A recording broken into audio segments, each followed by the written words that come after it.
And welcome to our special Griffith University 2022 election podcast called Scrutineers. Over the next 45 minutes to an hour, we'll take a close look at the campaign itself, with particular emphasis on the great state of Queensland, of course being such a traditional battleground. Also, the vote itself, are we heading for a change of government for the first time since 2013? And joining us on our Scrutineers podcast, political analyst, Associate Professor Paul Williams from our Arts Education and Law School. Welcome, Paul. G'day, Ben. Great to be here. Also with us is Adjunct Professor Anne Tiernan, an expert in Australian political machinations. So good to be here, Ben. Thanks. And Professor Sue Harris-Rimmer is also with us from Griffith's Policy Innovation Hub. Welcome, Sue.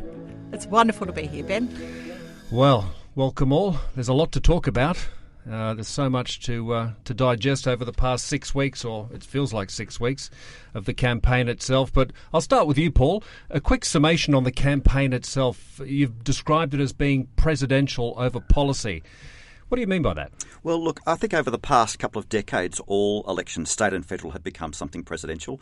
You talk to a lot of voters and they will say, you ask them how they're voting, they'll say, I'm going to vote for Leader A or Leader B. And sometimes I might say the Greens or One Nation. But when they talk about the two major parties, voters tend to look at the leaders as the embodiment of those parties. So, anecdotally, people who don't pay much attention to politics between elections, they might say, I'm voting for Alba or I'm voting for ScoMo. And they've reduced the parties down to leadership. And that seems to be happening increasingly with each passing election. 2019 was a very presidential election as well. Morrison took it upon himself to be the emblem of the LNP, and it worked. He was ScoMo, the brand ScoMo, whereas Bill Shorten really took it as a party package and a very large policy package, and that backfired, as we all know. This election, Labor's learnt its lesson, and it too is a small policy target. And given that they're both small policy targets, this has become increasingly a test of leaders and leaders' characteristics and leaders' qualities. And it's not only a policy-light election, I would even say it's an issue-light election. We're only talking about a couple of broad issues, namely, of course, the qualities of leadership and cost of living. Even things like climate change is not a universal issue across Australia. Of course, it's important in the inner cities, but things like aged care, yes, but again, it seems to be sectional. Even things like unemployment, which is usually a staple of federal elections because we've got a low unemployment level, the words unemployment haven't really passed the lips of our leaders. So because it's issue-light as well as policy-light, really all that the parties are trading on is the qualities of their leaders. Is this a good thing, Anne? Oh, this is a historical thing, Ben. The presidential focus on leaders has been happening for a long time and is reinforced by the governing styles of predominant prime ministers, despite them getting rolled at a regular rate through the last decade or so. But Morrison's a particularly predominant prime minister, and he's exerted his authority over the government. And of course, there's many places in Australia that he can't campaign because he's so deeply unpopular. Anthony Albanese claims he wants to run a Hawke-style cabinet and probably has got the stronger front bench team, and it's certainly a lot less disunited than on the coalition side, that's for sure. So he's, after his troubles at the beginning and then, of course, catching COVID, has had his team out and about. And actually, the more people have gotten to see that team, the more the sense of cabinet government as a thing, I think, as people have been reminded of. But I've been struck by how little the gallery can cope with that, how little the press gallery and the travelling pack can cope with the idea of cabinet government, because it's actually pretty risky leader predominance for a whole variety of reasons, particularly when your leader turns toxic, as it looks to be the case for Morrison in many of his seats. So Albanese's got, other people who he can send out, and it looks like a more united group. It was, interesting to see Josh Frydenberg turn up at the launch yesterday. He's been someone we've seen very little of, even though he's much more popular because, and I know we'll come to this later, but because of the independence. But being leader-centred works really well until it all goes bad, and that's what's certainly happened for Morrison. He's so deeply unpopular with women and with inner city voters particularly. So you've had boots on the ground in the last couple of weeks, getting out and meeting the populists in the Brisbane seats. What are they telling you? Is what we're hearing and reading in the polls reflective of what the people on the ground are saying to you? Yeah, that's right, and particularly in the Gold Coast. So totally right. People say Albo or ScoMo. They don't even use their full names. It's this very interesting kind of... They're like cartoon characters, aren't they? Yeah, like that, like they're a band or something. But definitely, some older men tend to say to me that they feel sorry for what the government's had to go through, and now is not the time to change horses. And they use pretty much that exact language. Younger people say they hate everybody and they're really angry, and this has been a really pathetic campaign and none of it's spoken to what they care about. But they've all enrolled, so we'll see. I don't know what that means, though, whether that might mean a swing to Greens or to some of the independent parties, even the UAP and parties like that. And everybody, women, I get, a lot of women talk to me because I talk a lot about women in politics, and they all say the same thing, which is basically, do they not realise we vote? It's like this sense of being utterly ignored and how bizarre that is. So I think they thought that the Prime Minister would change tactics and get out of the high vis. I think when the hair washing went so spectacularly badly, maybe. But, there's been no real attempt. I was interested in the launch. She mentions women once. It's in the context of violence against women, and everything is about families, which can work. Women can read that kind of two ways. So it was really interesting to me. And for Labor, you see a much stronger direct appeal to women. It's our 5 priorities.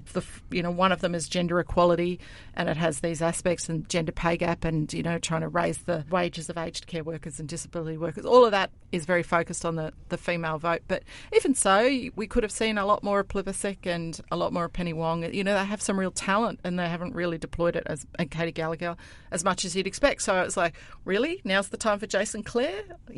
Okay. But you've got all these great women. Where's yours? That's the Peter Malinowskis effect, though, right? Yeah, that's the South Australian is. seat, and he has been a good spokesman on housing, which is probably one of the most important issues. But yes. True.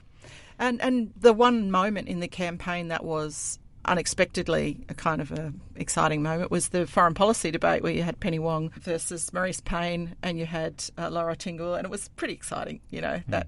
But otherwise, basically, women's issues and women's voices and women's faces have been pretty absent.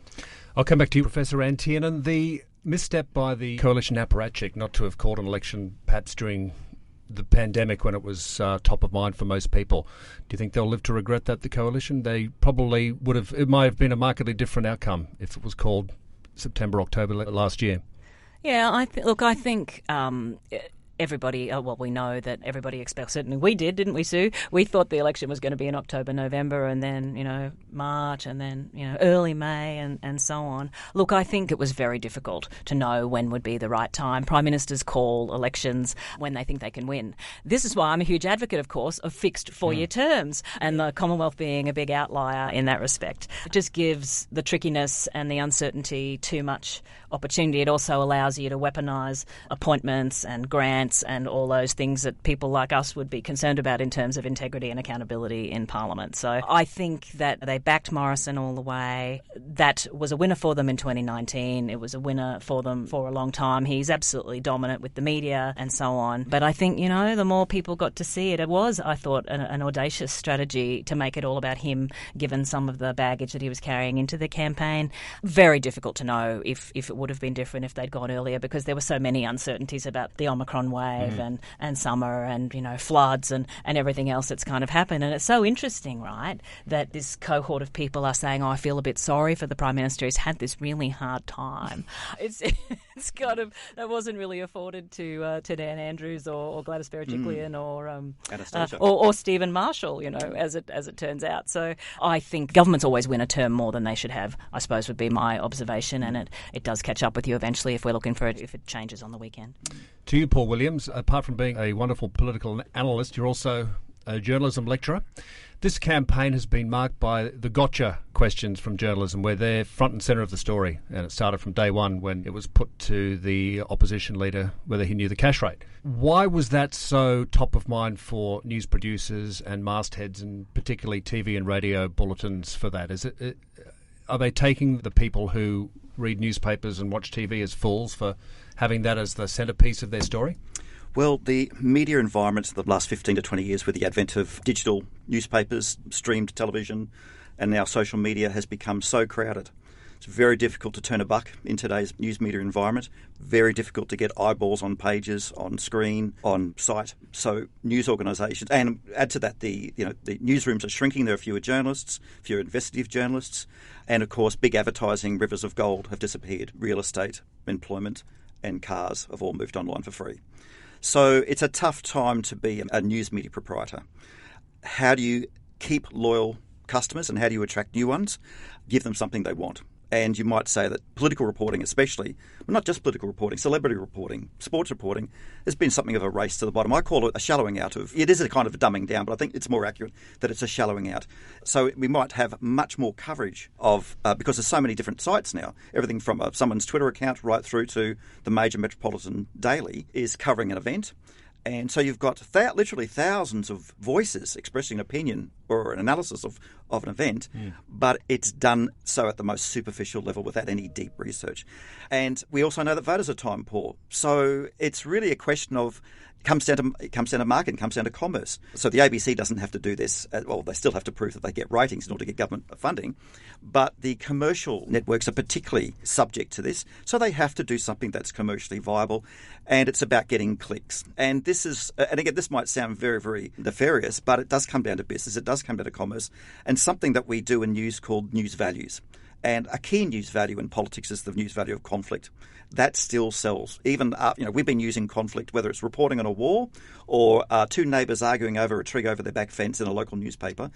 Readers and viewers still love it. It's probably still the number one news value. And if you can get two politicians squabbling, so much the better. If the politicians are particularly well behaved, then it's not been unknown for journalists to throw the hand grenade and get the argument going. So a journalist might say to a politician, what would you say if someone accused you of? And then the politician takes the bait and off it goes. I think it is an inevitable outcome. Also, I think it's regrettable. We've seen gotcha journalism for a long time, and as just like we've seen horse race journalism. A lot of voters just want to talk about who's in the lead, who's coming second, who's going to come out from behind and win on the day. These are the sorts of frames that journalists too often use. But I think this election we've seen gotcha journalism taken to a new level to the point where journalists have actually become active political players. Yeah, absolutely. And the actual flow on from those particular gotcha moments, they seem to dominate for days on end. Usually, you might get a headline out of it and that's it, they move on. But for some reason, proprietors of media outlets wanted to continue the story and to keep it going and to refer back to it, which I found very interesting. Indeed. Look, I also thought that would only have about a 48-hour. I think I said to you at the time, Ben, that just as well this happened in week one or the first couple of days, it'll be gone in about 48 hours. Well, this is the longest shelf life of a gotcha moment I can remember. Yes, it did last 7 days. We're not talking about it now, but the fact that it did last 7 days tells you something about the nature of the news cycle. But I think it also says something about the size of the gaffe and who made it. If it was a junior front bencher or a back bencher who said something like, I can't remember the inflation rate of 1973, would get no traction at all. But you've got the most senior Labor figure, the alternative Prime Minister, who failed to come up with a couple of statistics that grade 11 economics students could probably give you. Clearly, that's got legs. Yep. Anne? Oh, look, I think it was not only that he didn't know, I think it was how bunny in the headlights he seemed. And given that we knew he'd been preparing, it reinforced concerns on the Labor side that maybe he hadn't done the work. Yep. Of course, Morrison's just fantastic at pursuing that kind of thing. And I must say, a number of the journalists have seemed like they are talking from the PMO talking points quite a bit. And that's indicative of his predominance within the gallery and the dynamic that he's kind of established. And the development of, things like Sky After Dark and, those kind of formats. Alan Jones is not with us anymore on a traditional platform, but there's plenty of other people who've filled that gap. But I think Albanese made people on his own side very nervous about that, and it's been interesting to watch him kind of reset and gain in confidence. He told us he was going to enter the fourth quarter, kicking with the wind, and I think a few people thought that he might be benched after that gaffe on the first week. But it did go on and on and on. So yeah. Professor Sue Harris-Rimmer, the leaders' debates. How glued were you to your TVs watching those three leaders' debates? Were you edified at all? I was not edified, except for the third one. So luckily, I only commented for the conversation on the third one, so I got the one that was sane and, you could hear. And you could get takeaways from it. And you could actually understand what was happening. I have a very strong opinion that at least one of the leaders' debates should be on a free-to-air platform and should be the ABC, because I'm a rural Australian and I know that's still the only place you can watch a lot of television for free in this country, and I just thought that was scandalous, putting a debate on Sky. But also the one that I had to cover was at 9 p.m, because they put it after Big Brother. good Lord. And but very well moderated, and a really, but had this really odd kind of game show music and buttons and things, and then took forever to come up with the result. So you didn't actually get the result until midnight. People are not hanging around for 3 hours. And so that was really strange. And everybody in the pub test in the pubs looked so bored and so out of it. Like if you were trying to turn people off democracy, that's what you'd give them. So even with a good debate, it didn't quite work out the way I expected. But the second debate was, I felt like it has put a whole new generation of Australians off politics for life. And Sue, to come back to your point on the gender issue, even in the debate on 7, the woman is rolled in at kind of one point at half time as the serious people have walked away, and Sarah Arbo on 9 really did struggle to assert herself, and I think the physicality of that the setup was all wrong, but it was a very bad look to have the hand held up to a young woman like her by the Prime Minister, and I just think that the whole spatial dynamics of that was really poor. And I'm on I've got teenagers, and that was TikToked and memed all over the place. So that I think that's the thing. You can have these traditional things, and different generations will read them differently. Like the elbow gaff at the beginning might have played to a particular type of voter, but for young people, they're just like, who cares? Like very much the Adam Bank Google it. Yep. I don't need a leader that keeps stats in their head. I want someone who tells me the truth and doesn't lie to me all the time, which doesn't get really dealt with in some of the things the Prime Minister says. So, I mean, the fact-checking sites have been working hugely overtime this election, and thank God for them, but there have been a lot of factual errors, not just from Mr Albanese, factual errors all the way through their campaign on every side, which is really nerve-wracking. And I think that's, to your point earlier, Paul, the lack of economic literacy among this generation of political journalists is absolutely frightening. Just basic things that they don't know. They might be able to, read the rate off their phone, but they've got nothing on inflation or any contemporary kind of economic thinking in a way that I think would have been unimaginable about the people who are now the elders, in the 80s and 90s. So it's not a great time for journalism, and it's been a very bad look through this campaign. I love politics. So I've just been... Laurie Oakes is rolling in his grave, but he's still with us, alive. So that's why. Look, let's get away from the campaign. It's been a struggle for the past 5 weeks. We're nearly at the finish line. The outcome, Paul Williams. Does a party have to win Queensland to take government? That's the really big question, isn't it? I mean, I'm asked this question every election cycle. Is Queensland the key battleground? Look, Queensland is almost always the key battleground in federal elections. This is one of those rare examples where Queensland is a battleground, not the battleground. Anthony Albanese can get the keys to the lodge without Queensland coming over to his side. This election will not be won or lost in Queensland. It will be won and lost in New South Wales and West Australia, and to a lesser extent South Australia. And that's supported by the polls. The polls are moving very much in Labor's favour in those states, and they're hardly shifting in Queensland. Yes, Labor was at a very low point in 2019. Labor's Senate vote in 2019 was the lowest since 1901. So we're talking pathetic Labor votes in the 20s. Why is it on the nose in Queensland at a federal level but on a state level? Again, I've been asked this question quite a lot, and as we know, Queenslanders are quite prepared to vote for the Labor Party at state level. I call it, in my research, I call it the state Labor hegemony. Labor has just completely squeezed the breath out of the Conservative parties at state level, and has done for many a year. I think it comes down to a cultural thing. It's just not policy. I think it really is a cultural thing where you see, even in the big anti-Turnbull swing in 2016, for example, that seats like Petrie and Ford, struggle street seats, I call them, where there's blue-collar voters, fluoro-collar voters, aspirational voters who are really motivated by material concerns, and you'd expect those seats to swing violently this time because of inflation, because of cost of living.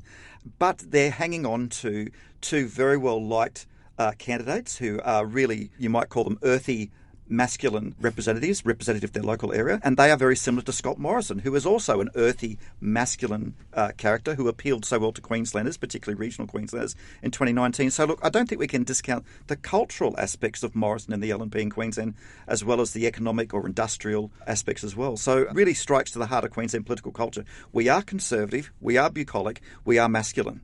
And I think that's reflected in our seeming love for the Liberal and National Party at federal level. Sue Harris-Rimmer, I'd like to talk about the profile of particularly some ALP big names who have been conspicuous in their absence during the election. One in particular, Tanya Plibersek, who we've hardly seen or heard during the election. Is there any reason why the ALP have sent them to Coventry, so to speak? Well, the official line is she's been very much required to shore up Sydney seats. So she has been very visible in Sydney, and particularly sort of trying to just add a little bit of vinegar to the paper cuts in some of those electorates with the Teals.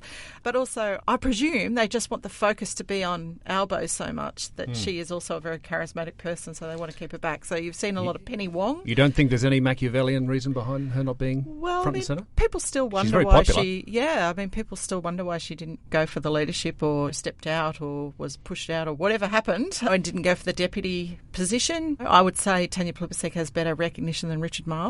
For me, it was an unusual choice to focus him so much. He tells you everything about the factions, I think, Ben. Yeah, he's not a sparkling. Very difficult to have leader and deputy leader both from the socialist left and inner Sydney. Yes, that's right. That's right. So maybe they had to split up the leftists to be able to deal with the Libs' attack on that. And they really do not like Tanya Plibersek. So maybe the idea was if they had her too popular, Scott Morrison would focus too much on her. So she has appeared in the campaign with Scott Morrison saying, "Can you imagine Tanya Plibersek as being in the National Security Committee?" And everyone just going... Every woman in Australia slapped their head and went, "Yeah, actually, yeah." Have you looked at Barnaby Joyce lately? Have you watched his press club address? Who do we trust when it comes to national security?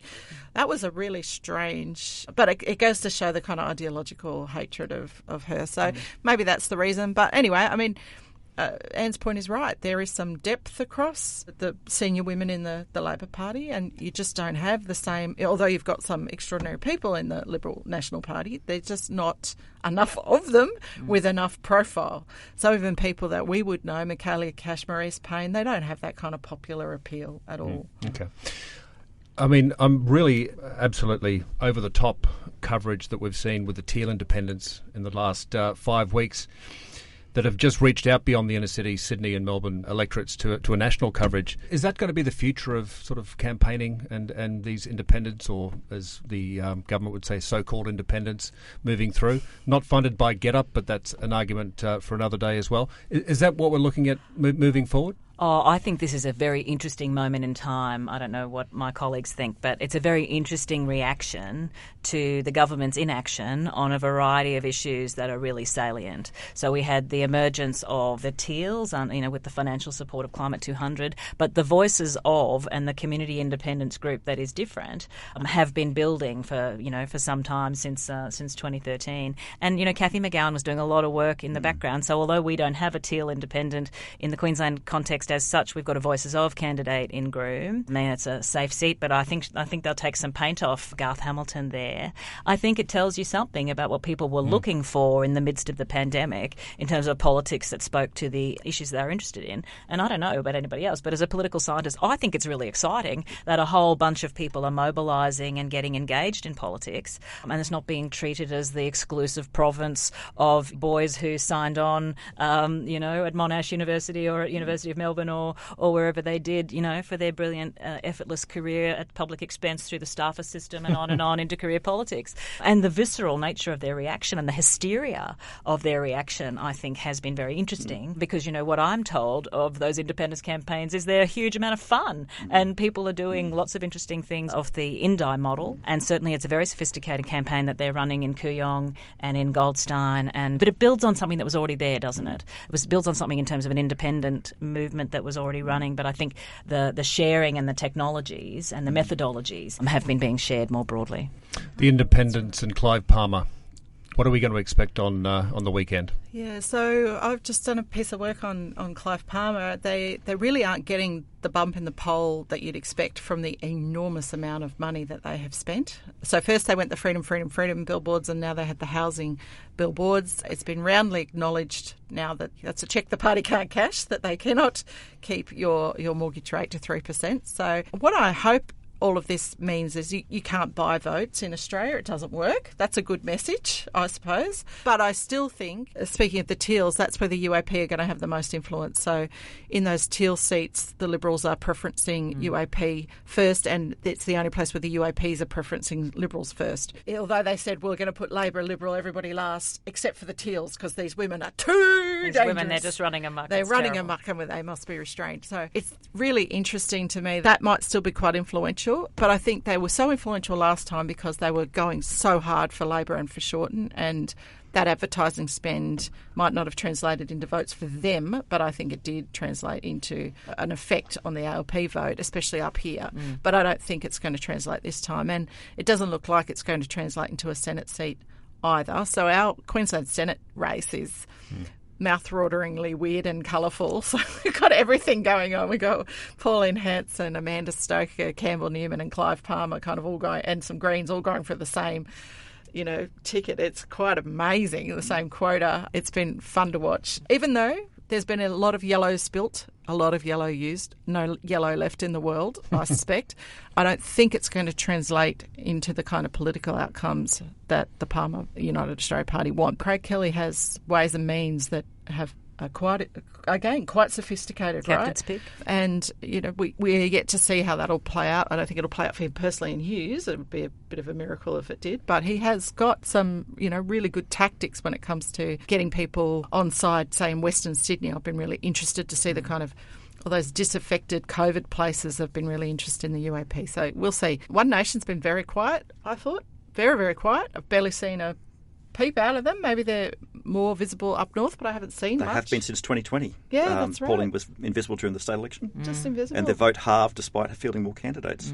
It could be another story. I think what's really interesting about Mr. Kelly is I think if he'd ran in the Senate in New South Wales, it might be a different story. I think he'd be an even chance of getting up. He's got no chance in Hughes. Nope. The other really interesting point to make about the Teals is that it's rare to see a crop of independents surging forward on policy and issue rather than, just local character. You often see independents elected because they're former sports stars, David former Pocock, newsreaders, that sort of thing, TV celebrities, what have you. But you get a crop of them. And sometimes you see the odd independent elected on something like, aircraft noise or a flooded creek or something. But on this occasion, it's a transnational issue, certainly trans-state and a transnational issue. So that's why I believe that the Teals are here to stay, or at least, if not Teals, something like them. I know Zoe Daniel, a high-profile ABC journalist, Allegra Spender, daughter of Carlos Zampatti, but there is heft there, isn't there? There's depth and substance in what they have to say. Absolutely, and that's why I think they are here to stay. And that's why the Liberals are reacting so tersely, because it's an existential threat. If the Liberals are peeling, particularly in New South Wales, I think New South Wales is a real test case for this. Yep. The Liberals in New South Wales are losing votes to UAP and Shooters, Farmers, Fishers, and maybe to Pauline, not as many to Pauline, but they're also losing them on the left to the Teals. It's an existential threat about what sort of party are we? And we've seen the likes of Malcolm Turnbull, Fred Chaney Jr., as he wrote a piece about, this is not the Liberal Party I joined. Yep. We've got to keep moderates in the fold. We're going to become a Trump party. This is a major crisis for the Liberals. If the Liberals go out, and it's looking increasingly what they do, and they will, and the New South Wales branch is already in total disarray. It's imploding. They're taking their warfare to the streets. The future of the Liberal Party is on the cards. We'll talk about that at the end when we wrap up what the future of Australia will be under perhaps an ALP government, and also what will happen with the coalition. Did anyone catch the Kooyong debate, Frydenberg and Monique Ryan? Only snippets of it on Twitter, and it looked like Monique Ryan held her own. She was so impressive. Yeah, I think this is the point, right, in terms of the people who've been pre-selected as candidates by the Voices of group in Kooyong and who then subsequently received party. These are really serious people who have had professional lives and jobs. Out of the bubble. And who, totally. And I think that Frydenberg really underestimated Monique Ryan. I think he seriously underestimated her. Zoe Daniel, very, powerful candidate. And I think that battle is quite interesting because Wilson himself is a very polarising figure in that seat, and that seat is also changing. So I think, again, it's the blind spot of career politics that of course, this boy has got a brilliant future in front of him, and the temerity of these women to come out of their lucrative careers where they've demonstrated something to run because they think it's necessary is it's just fascinating, the reaction that it's promoting. The other thing, of course, is that, and I was thinking about this in terms of pre-polls, but also on the day, who is going to hand out how to vote cards when you've got no volunteers versus having a couple of thousand volunteers and people who, of all different age ranges in those groups you see when they're together. So I think that's a fascinating thing that the parties are really going to have to confront about their own loss of membership, about their own loss of what is the point in being a member of the New South Wales Liberal Party when you can't have any say on pre-selection, when you can't have any say on policy. There's just no reason for people to join. I mean, there was some very unkind coverage yesterday of the launch here in Brisbane with a whole bunch of old people going to sleep in the audience at BKEC, and I thought, well, that's what you get when your average age of your member is kind of going up and is north of 70. That's a fact. They probably got woken up by the aircraft noise. So. Probably got woken up by that housing policy, I reckon. Or the humidity because of what's happened with climate change. Very strange. All right. So, Paul, a change of government. The odds are, as far as Sportsbet in the last week, and it was in 2019. I'll refresh your memories and everyone's memory. $1.08, an ALP sweep to power, and the $10 offer was made for the coalition to retain power. We know what happened in 2019. There's a bit more, I suppose. They're not wheeling out the odds that far. It's $1.26 as of the start of the final week for an ALP win, which is 5-1 on basically. So you put $5 on, you win $1, and $5. Essentially, the coalition to retain government. Where should our money go? Far be it from me to encourage gambling, Ben, but I just can't see a pathway back for Scott Morrison and the coalition. And I know I probably said very similar words in 2019. I've got a lot of faith, not 100% faith, but I've got a lot of faith in the polls this time around. We all know that the major pollsters have improved their methodologies. They don't use telephones, or very few polling agencies use telephones. They use online panelling. Online panelling got the coalition vote, the LNP vote in Queensland exactly right, down to the 10th of percentage points. I've got a lot of faith in the polls. So if the polls are saying Labor picking up 80 seats, I think you can take that to the bank. So I just cannot see a pathway back for Scott Morrison. With so heavy pre-polling done already, will we know on Saturday night? That's a good question. I suspect so. Similarly, we saw half the electorate vote in Queensland at the 2020 election before polling day, and we got a result pretty early. So I suspect so, yes. Sir? We won't get the final result for a few weeks, but we'll get a result. We'll I think know. If it's 80 seats, we'll have we'll hear from the swing. We'll hear some speeches on Saturday night, yeah? Yeah. But, I mean, again, it goes to the wisdom of holding your campaign launch after millions of Australians had already voted. I really think both parties have to seriously think about the way they time their announcements, their campaign launches and their costings. So from a policy point of view, so that the electorate has time to actually understand what happens before postal vote and pre-poll votes start. And, there's no excuse for that not happening in a 6-week campaign. And that's what worries me in terms of our long-term. What are people voting on? They just vote on a whim or a impression. They need good information, and they should be getting it from the parties in good time, and they're just not doing that at the moment. Nothing a 4-year fixed term wouldn't fix, Exactly. Sue, with the more stringent rules about the use of public funds. And truth in advertising laws. Absolutely. Professor Anne, what's Australia going to look like under an Albanese government? Yeah, well, assuming that happens, there'll be a very big job to do, and the first one would be to head off to the Quad meeting, so they'll need a clear result in order for him to be able to do that, I think, midweek. I think that we will see a commitment to integrity in government. I think they will, particularly even if the independents don't hold the balance of power, and, that there was some speculation about that for a number of weeks, but I still think they will want to demonstrate symbolically a different way of doing things. And I think it will be modest. I think there'll be the focus on the first event, which will be the employment summit. And I think, most governments that come to power after a long period of time spend a good period of time making the former administration unelectable again. And I think there'll be plenty for an incoming government to work with on that front. I think they might be a bit surprised, if it's an incoming Labor government, about the state that the Australian public service is in. I think they're really going to struggle with with some of those capability issues and challenges. But, I was thinking back to 2007, the last time that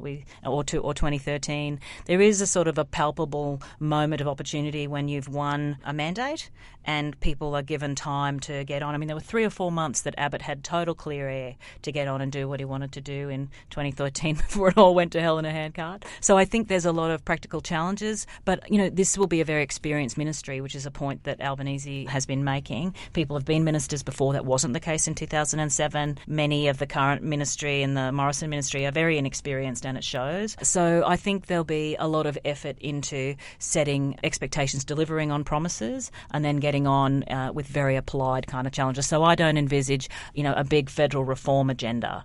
I envisage them using the employment summit to do a variety of things, to engage a whole bunch of different people and build the coalitions of support to do some difficult reform that's going to be necessary given the state of the budget and the financial outlook. And we'll need a strong opposition, Paul Williams, moving forward.